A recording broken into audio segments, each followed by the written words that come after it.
Now let's move on to the Italian game.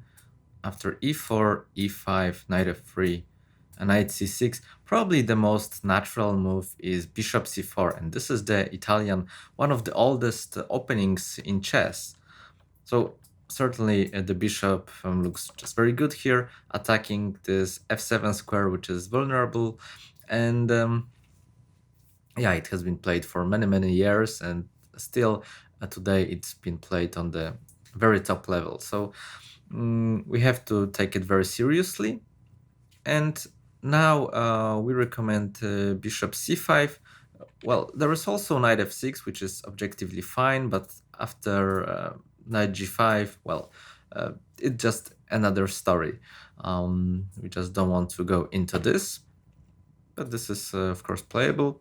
So we play bishop c5. We also develop the bishop, and now there are many ways for white to play. And in this chapter, we will focus on c3.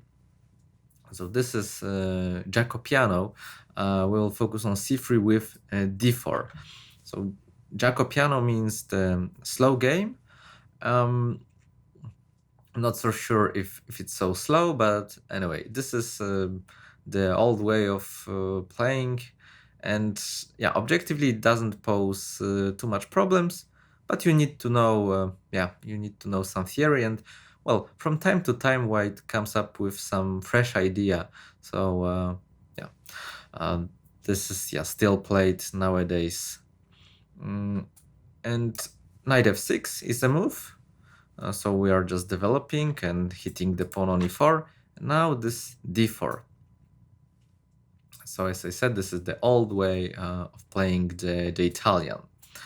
I mean, the move is just very logical. Well, if white can, then he tries to get the center. So then why not?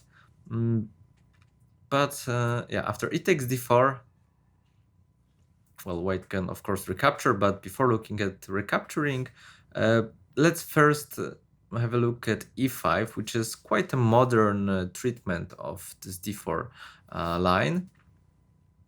And now, yeah, we are just playing d5. A typical move in those structures, we are just counter-attacking. Without this move, we would be in some troubles. So it's just a good move, hitting the bishop. And now, first, maybe let's have a look at bishop e2, which, well, it gains popularity lately. We in the first draft of this course, we didn't even consider this move, but yeah, it's gaining popularity, so it has to be checked. Well, it's hard to tell what's the idea. I mean, the bishop normally would be more active on b5. But yeah, people are just trying well, some new options. So here we have a nice move d3. Yeah, and this is more maybe of a surprise value, like this bishop e2. Like if you don't find d3, maybe white gets something, but d3 is very strong now. And well, the idea is simple. We don't want white to improve his pawn structure. We're just giving this pawn, and let's say bishop takes d3, then we can just play knight g4. So hitting f2 and e5.